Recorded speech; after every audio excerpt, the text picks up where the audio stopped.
Welcome back to God is Alive. My name is Serena, and here I speak all about what it truly means to have a personal relationship with God. We have faith every day that we'll wake up tomorrow, so I want to start a fire in your heart to stop chasing the temporary things of this world and to put that same faith in God. So let's learn about God and learn to lean on God, because what's the worst that could happen? Hi, my loves. Welcome back to God is Alive. My name is Serena, and today I am speaking about pain. Okay, we all feel it. We all go through it. And I'm sure you clicked on this podcast because, as the title states, you got hurt in the past. Maybe a long time ago, maybe recently, but that hurt can resonate with you years later, even after it's all said and done, if you do not deal with the hurt.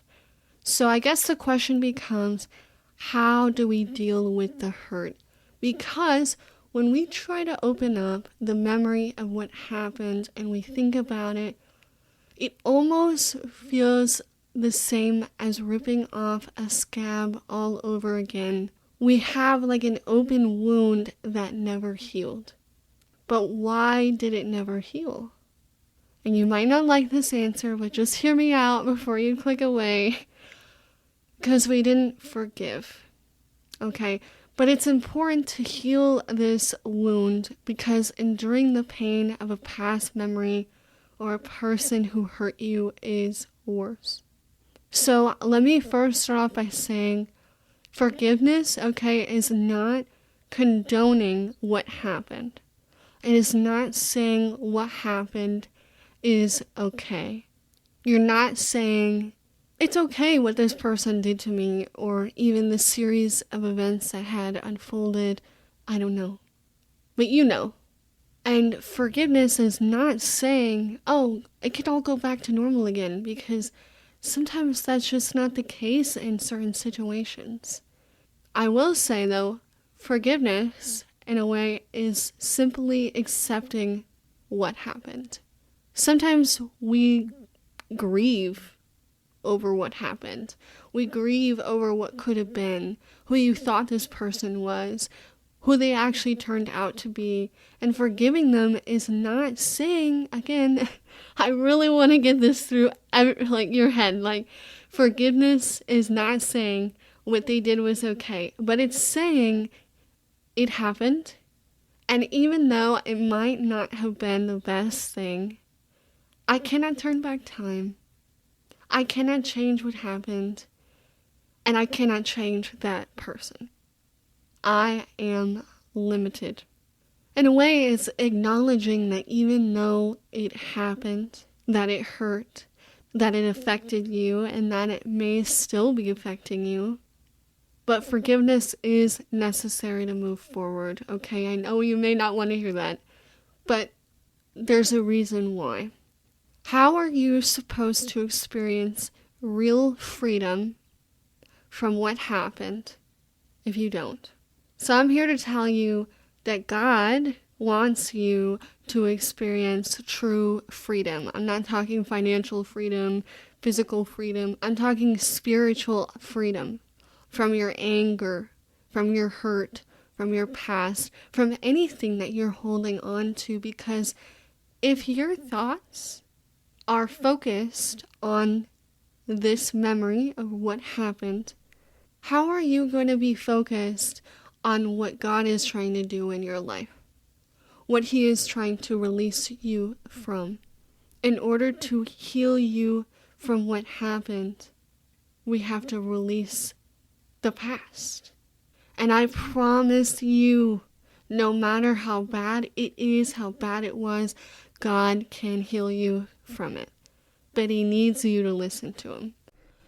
Hey, so sorry to interrupt my own podcast. This is not an ad or a sponsorship. I just wanted to say, if you support this podcast, then please, let's build an online community together and head on over to Serena Speaks Podcast on Instagram and just start making friends in the comment section and fostering relationships.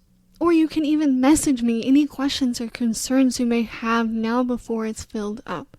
So thank you for hearing me out, and I'll let you go back to the podcast now. Ephesians chapter 4, verse 31 through 32 says to be kind and compassionate to one another, forgiving each other just as Christ, God, forgave you. God wants you, and I do too, to let go of the bitterness or the rage. He wants you to release the burden that you carry, maybe not physically, but mentally, a spiritual burden. And I was hesitant on sharing a past memory, but I kind of want you to understand that I'm not just talking out of my butt right now. I'm just going to tell you a little story, okay? My dad was in the military my whole life. And my parents divorced when I was 2 years old, okay? So I barely saw my dad, and we texted and we called internationally very often. But he was stationed in Japan for about 8 years of my life. I think that's like a 14-hour time difference. It's been a while. And he got remarried when I was in middle school to a Japanese lady who had 2 kids from a previous marriage. And when he retired, a couple of years after marrying his new wife, my dad, his new wife, and her 2 kids moved over to the United States. Not only that, but to my city, and her kids started going to my high school. So when one kid graduated, the oldest one, they moved back to Japan, and they were like, "Nuh-uh, I miss my home. I don't want to be here. I don't want to learn English. I want to go back." And then a couple months after that, like a year, their mom went back to Japan as well, and never came back. Meanwhile, I'm moving on with my life. I'm moving off to college. I was 2 hours away. I couldn't really see my dad very often. And he was left to take care of one of her kids for over a year, hoping she would come back. And then that kid went off to college, and my dad was left all alone. And I hate saying this because it's just my story, but he took his own life and died. And later on, the police department gave me his cell phone, and I was able to figure out that the last conversation he ever had with anyone was not through a phone call, it was through a text. And he was texting his wife. And he had basically asked her if she was ever going to come back home. And in so many words, her response was no. Now, my dad was not perfect. No one is. He probably wasn't the most, how should I say this, mentally stable.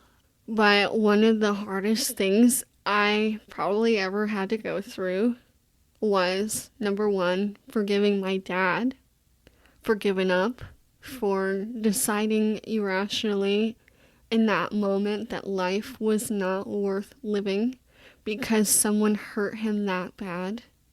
And also making an impulsive decision without thinking about anything else other than what he was feeling in that moment. Number two, it was hard for me not to misplace my feelings on the woman that, long story short, used my dad to get her kid an American education and American citizenship. I harbored so much anger, so much grief, and so much resentment. But God calls us to forgive.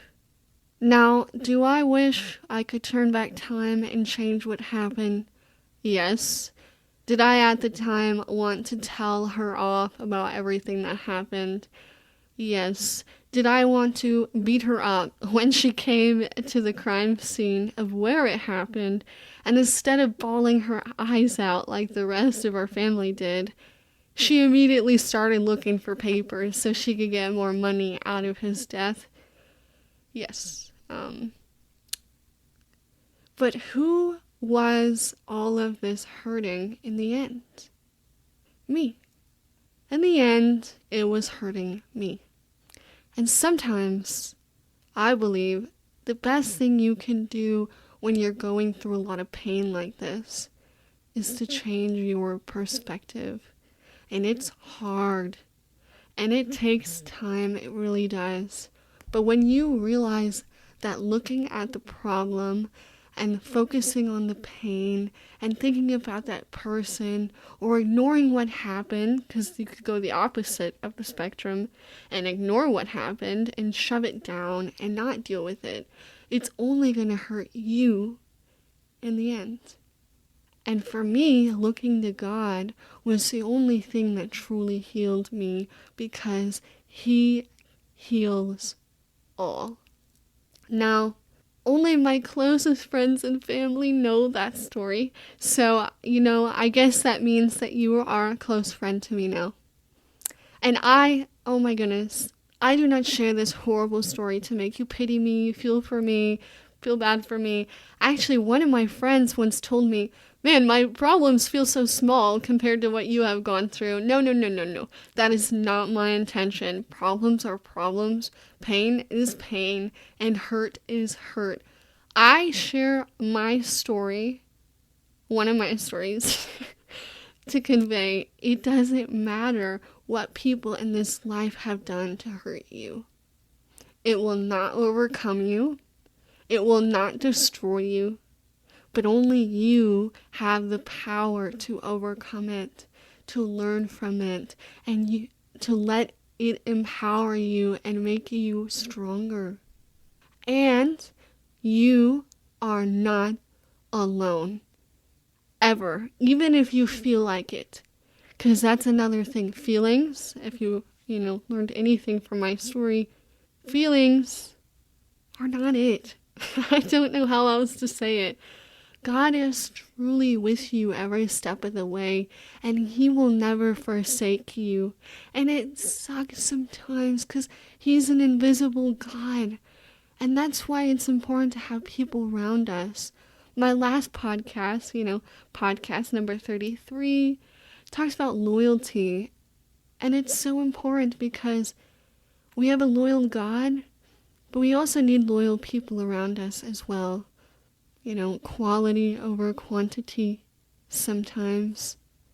In Matthew chapter 18, verse 21 through 22, Peter came to Jesus and asked, Lord, how often should I forgive someone who sins against me? 7 times? And Jesus is like, no, not 7 times, but 70 times 7.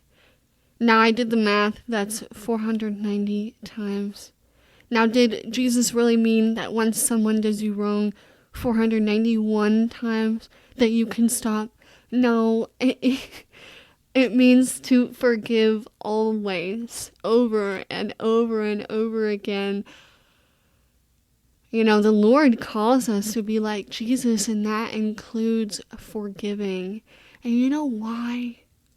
Because He knows the only way for us to truly let go of the anger, the resentment, the bitterness, and the hurt, and to experience true peace and joy is to forgive.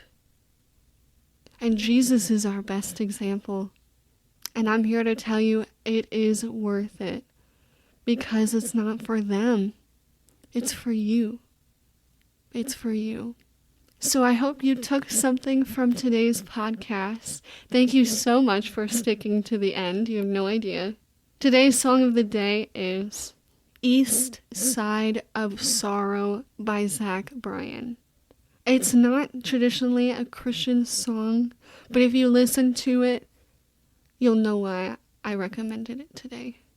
So I hope you have a great rest of your day, and I'll talk to you again next time. Mwah. So now you know more about me, but I want to get to know you too. So if you want, feel free to head on over to Instagram and message me at Serena Speaks Podcast with questions or just anything. Also, I plan to create a website soon to foster a community here and to provide resources just for you. As always, thank you for tuning in, and I cannot wait to talk to you again next time. Mwah.